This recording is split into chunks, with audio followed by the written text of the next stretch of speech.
Sir, Cockroach Janata Party Jantar മന്ദറിൽ നടത്തിയ സമരം, ആ സമരങ്ങളുടെയൊക്കെ ഒരു തുടർക്കഥയെന്നോണമാണ് കഴിഞ്ഞ ദിവസം രാഹുൽ ഗാന്ധി ആ സമരത്തിൽ പരിക്കേറ്റ കുട്ടിയും കുട്ടിയുടെ അമ്മയുമായി നടത്തിയ സത്യാഗ്രഹങ്ങളെ കുറിച്ച് നമുക്ക് വിലയിരുത്താൻ സാധിക്കുക.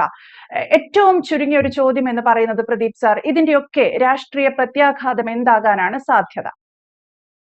സമകാലിക ഇന്ത്യൻ രാഷ്ട്രീയത്തെ അടിമുടി പിടിച്ചുലച്ച ഡൽഹിയിലെ യുവജന വിദ്യാർത്ഥി പ്രക്ഷോഭത്തിന്റെ പിന്തുടർച്ച എന്ന് വേണമെങ്കിൽ ഇന്നലെ രാഹുൽ ഗാന്ധി നടത്തിയ വളരെ നാടകീയമായ നീക്കത്തെ വിലയിരുത്താം.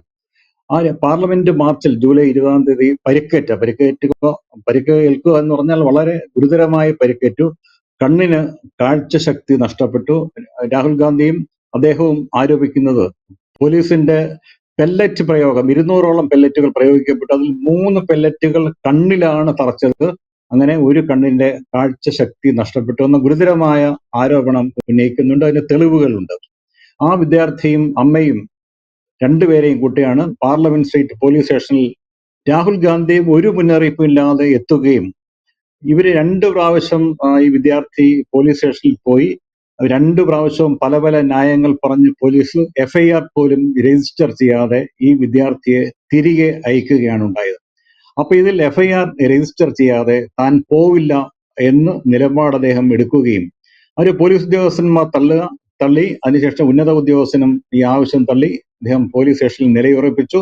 ഇതൊരു വലിയ പ്രക്ഷോഭമായി വളർന്നു വരികയും ചെയ്തതിനു ശേഷമാണ് പൊളിറ്റിക്കൽ നോഡ്, അതായത് സത്യത്തിൽ ഡൽഹി പോലീസും കേന്ദ്ര സേനയുമൊക്കെ കേന്ദ്ര ആഭ്യന്തരമന്ത്രി അമിത്ഷായുടെ നിയന്ത്രണത്തിലാണ്. അപ്പം പൊളിറ്റിക്കൽ അപ്രൂവൽ കിട്ടിയതിനു ശേഷമാണ് ഇത് BNS അനുസരിച്ച് ഈ സംഭവത്തിൽ FIR രജിസ്റ്റർ ചെയ്തു. 2 വകുപ്പുകളാണ് ചുമത്തിയത്. ഒന്ന് മാരകായുധങ്ങൾ ഉപയോഗിച്ച് ഗുരുതരമായ പരിക്കേൽപ്പിക്കൽ, ജീവനും വ്യക്തി സുരക്ഷയ്ക്കും അപകടം വരുത്തുന്നത്. അതിൽ പോലീസുകാരെയാണ് പ്രതി ചേർക്കേണ്ടത്. പക്ഷെ ആരെയും പേരെടുത്ത് പറഞ്ഞിട്ടില്ല. ഈ ഉറപ്പിന്മേലാണ് ഇന്നലെ 6 മണിക്കൂറിലധികം നീണ്ടു നിന്ന സത്യാഗ്രഹം രാഹുൽ ഗാന്ധി അവസാനിപ്പിച്ചത്.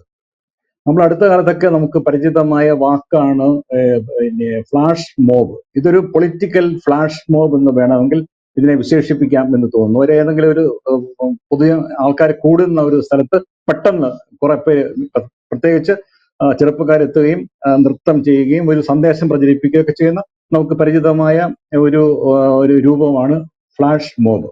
പൊളിറ്റിക്കൽ ഫ്ലാഷ് മോബ് കഴിഞ്ഞ CJP സമരവുമായി ബന്ധപ്പെട്ട് രാഹുൽ ഗാന്ധി നടത്തിയ കാര്യം നമ്മുടെ മുന്നിലുണ്ട്. പാർലമെന്റിന്റെ തൊട്ടടുത്തുള്ള സ്ഥലങ്ങളിലേക്ക് അദ്ദേഹം നടത്തിയ മാർച്ചുകൾ, അത് പ്രധാനമന്ത്രിയുടെ വസതിയിലേക്ക് പെട്ടെന്ന് MP-മാരുമായി ചെന്ന്, പ്രധാനമന്ത്രിയുടെ വസതിക്ക് മുന്നിൽ അങ്ങനെ ഒരു സത്യഗ്രഹ സമരം സിറ്റിംഗ് ഉണ്ടായിട്ടില്ല. എല്ലാ സുരക്ഷാ മാനദണ്ഡങ്ങളും കാറ്റിൽ പറത്തി. ഈ നീക്കം തിരിച്ചറിയാൻ പോലീസിനോ ഇന്റലിജൻസ് സംവിധാനത്തിനോ കഴിഞ്ഞില്ല. അതാണ് ആദ്യത്തെ പൊളിറ്റിക്കൽ ഫ്ലാഷ് മോബ് CJP സത്യഗ്രഹ സമരവുമായി ബന്ധപ്പെട്ട് അദ്ദേഹം നടത്തിയത്. അതിനുശേഷം ഇതേപോലെ തന്നെ രാജ്ഘട്ടിലേക്കുള്ള ഒരു മാർച്ച്, ഇങ്ങനെ 2 സമരങ്ങൾ നടത്തുകയും CJPയുടെ പ്രക്ഷോഭത്തെ മറ്റൊരു തലത്തിൽ കോൺഗ്രസിന്റെയും പ്രതിപക്ഷത്തിന്റെയും ശക്തി പ്രകടനമാക്കുകയും 2 സമരങ്ങൾക്കും മുന്നിൽ കേന്ദ്ര സർക്കാർ പരാജയപ്പെടുകയും ചെയ്തു. ഇന്നലെ സംഭവിച്ചതും അതുതന്നെയാണ്. കാര്യം സുപ്രീം കോടതി ഈ വിദ്യാർത്ഥി പ്രക്ഷോഭത്തിന് മേൽ നടന്ന അതിക്രമങ്ങളെ കുറിച്ച് അന്വേഷിക്കാൻ ഒരു സമിതിയെ നിയോഗിച്ചു. അതൊക്കെ പറഞ്ഞിട്ടാണ് ഈ FIR രജിസ്റ്റർ ചെയ്യാതെ നീട്ടിക്കൊണ്ട് പോയത്.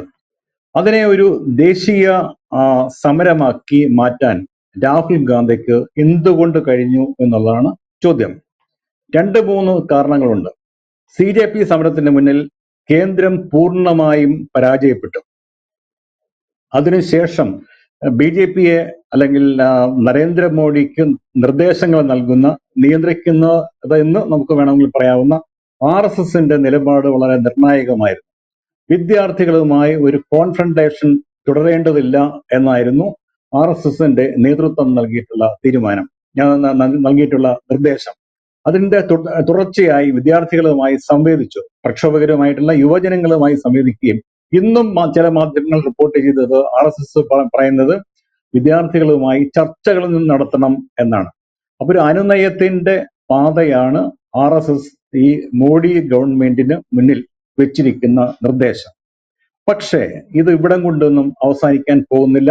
ഇന്ത്യയിലെ പല ഭാഗങ്ങളിലും വിദ്യാർത്ഥികൾ തെരുവിലിറങ്ങിയിട്ടുണ്ട്, ചെറുപ്പക്കാർ തെരുവിലിറങ്ങിയിട്ടുണ്ട്. ഡൽഹി സമരത്തിന്റെ ഏറ്റവും വലിയ പ്രത്യേകത ഇത് ഭരണകൂടം മിക്കവാറും പോലീസിനെയും സുരക്ഷാ സംവിധാനങ്ങളെയും ഉപയോഗിച്ച് മുഖ്യ പ്രതിപക്ഷ കക്ഷികളുടെ ശബ്ദത്തെ അടിച്ചമർത്തുന്നതിനാണ് മുൻകാലങ്ങളിൽ സാക്ഷ്യം വഹിച്ചിരുന്നതെങ്കിൽ CJP പ്രക്ഷോഭത്തിന് ശേഷം അതിൽ മുന്നിട്ടിറങ്ങിയ വിദ്യാർത്ഥികൾക്ക് ഈ സുരക്ഷാ സേനയെയും പോലീസിനെയും ഒന്നും ഒരു ഭയവുമില്ല എന്ന് തെളിയിക്കപ്പെട്ടിട്ടുണ്ട്. ആ രാഷ്ട്രീയ അന്തരീക്ഷം മുന്നോട്ട് കൊണ്ടുപോകാനാണ് മുഖ്യ പ്രതിപക്ഷമായ കോൺഗ്രസ് ശ്രമിക്കുന്നത്. കോൺഗ്രസിന് സ്വന്തമായി അങ്ങനെ ഒരു അന്തരീക്ഷം ഉണ്ടാക്കിയെടുക്കാൻ സാധിച്ചില്ല. പക്ഷെ ഡൽഹി പ്രക്ഷോഭത്തിന് ശേഷം ഇന്ത്യയിലുള്ള അന്തരീക്ഷം ഞാൻ ഈ പറഞ്ഞ രീതിയിൽ കേന്ദ്ര സർക്കാരിന് എതിരായ വലിയ ഒരു വികാരം ചെറുപ്പക്കാരുടെ ഇടയിലും പൊതുവെ കർഷകർ തുടങ്ങിയ നേരത്തെ പ്രക്ഷോഭം നടത്തിയ ആൾക്കാരുടെ ഇടയിലും നിലനിൽക്കുന്നുണ്ട്. അതുകൊണ്ട് ഇനിയും പൊളിറ്റിക്കൽ ഫ്ലാഷ് മോബുകൾ എന്ന് വിശേഷിപ്പിക്കാവുന്ന സമരങ്ങൾ ഉണ്ടാകും. ഈ സമരങ്ങൾ ഒക്കെ മണത്തറിയാനും പ്രതിരോധിക്കാനും ഒന്നും കേന്ദ്ര സർക്കാരിന്റെ ഒരു ഏജൻസിക്കും സാധിക്കുന്നില്ല എന്നത് നരേന്ദ്രമോദിയുടെയും അമിത്ഷായുടെയും പൂർണ്ണ രാഷ്ട്രീയ പരാജയം അടിവരയിട്ട് പറയുന്ന സംഭവങ്ങളാണ്. ഇതിനോടൊപ്പം തന്നെ വായിക്കാവുന്ന കാര്യങ്ങളുണ്ട്. ഈ താഴെത്തട്ടിൽ ഇത്തരം പ്രതിഷേധങ്ങളോട്, യുവജന പ്രക്ഷോഭങ്ങളോടുള്ള സമീപനമെന്ന് ജയ്പൂരിലെ രാംപുര കൺവാർപുര സ്കൂളിൽ എത്തിയ CJPയുടെ നാഷണൽ കോർഡിനേറ്റർ അശുതോഷ് റാങ്ക്, അദ്ദേഹമൊക്കെയാണ് കഴിഞ്ഞ CJP സമരത്തിന്റെ ചർച്ചയിൽ പങ്കെടുത്ത വക്താവായിരുന്ന ദേശീയ ശ്രദ്ധ ആകർഷിച്ച മറ്റൊരാൾ. അദ്ദേഹത്തിന്റെ നേതൃത്വത്തിൽ അവിടെ സ്കൂളിന്റെ കാര്യങ്ങൾ പഠിക്കാനെത്തിയ ദേശീയ ക്യാമ്പയിൻ CJP ആരംഭിച്ചിട്ടുണ്ട്. അത് ദേശീയ തലത്തിൽ പ്രത്യേകിച്ച് BJP ഭരിക്കുന്ന സംസ്ഥാനങ്ങളിലെ സ്കൂളുകളുടെ നിലവാരം പഠിക്കാൻ വേണ്ടിയുള്ള സന്ദർശനങ്ങളാണ്. അപ്പൊ സ്കൂൾ ടീക്കരു എന്ന ക്യാമ്പയിന്റെ ഭാഗമായി ഈ ഗ്രാമത്തിലെ സ്കൂളിൽ എത്തിയവരെ നാട്ടുകാർ അടിച്ചോടിച്ചു എന്നാണ് മാധ്യമങ്ങൾ റിപ്പോർട്ട് ചെയ്തത്. നാട്ടുകാരല്ല, അത് BJP പ്രവർത്തകരാണ് എന്ന് നിസ്സംശയം പറയാം. ആ സ്കൂൾ പ്രവർത്തിക്കുന്നത് ഒരു ഷെഡിലാണ്. ഈ കഴിഞ്ഞ ദിവസം ഈ സംഭവത്തിന് ശേഷം ഇന്ന് മാധ്യമങ്ങളിൽ വന്ന റിപ്പോർട്ട് ഇതിനേക്കാളും ഭീകരമായ അവസ്ഥ രാജസ്ഥാനിലുണ്ട്. BJP ഭരിക്കുന്ന രാജസ്ഥാനിലുണ്ട്. 300-ലധികം സ്കൂളുകളിൽ പ്രാഥമിക സൗകര്യങ്ങളില്ല. ഇതിന് സമാനമായ ഷെഡിനോ അല്ലെങ്കിൽ കന്നുകാലിപ്പുരയ്ക്കോ സമാനമായ കെട്ടിടങ്ങളിലാണ് സ്കൂളുകൾ പ്രവർത്തിക്കുന്നതെന്ന് സർക്കാർ തന്നെ സമ്മതിച്ചിട്ടുണ്ട്. മഹാരാഷ്ട്രയിലെ സ്ഥിതി അതിനേക്കാട്ടിലും മോശമാണ്. മഹാരാഷ്ട്ര വിദ്യാഭ്യാസ മന്ത്രി രാജിവെക്കണം, ഇല്ലെങ്കിൽ പ്രക്ഷോഭം ആരംഭിക്കും എന്ന് CJP പ്രഖ്യാപിച്ചിട്ടുണ്ട്. അപ്പൊ അങ്ങനെ രാജ്യത്തിന്റെ പല ഭാഗങ്ങളിൽ BJPക്ക് ഒട്ടും ഹിതകരമല്ലാത്ത നീക്കങ്ങൾ ഉണ്ടായിക്കൊണ്ടിരിക്കുന്നു.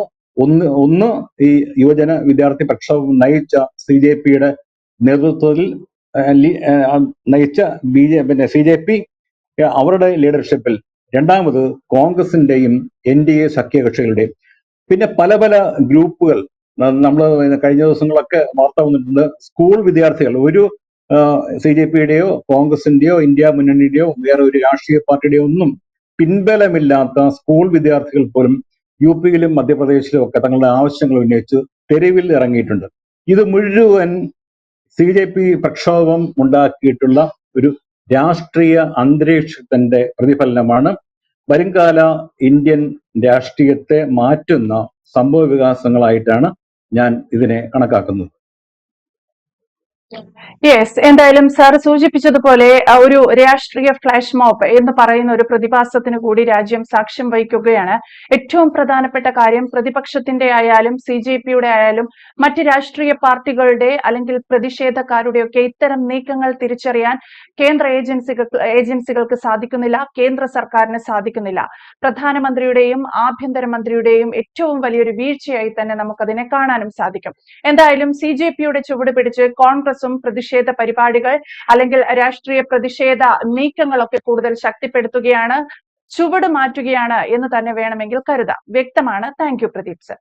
കൂടുതൽ വാർത്തകളും വിശേഷങ്ങളും നിങ്ങളിലേക്ക് എത്താൻ ABC മലയാളം സബ്സ്ക്രൈബ് ചെയ്യുക, ബെൽ ബട്ടണും അമർത്തുക.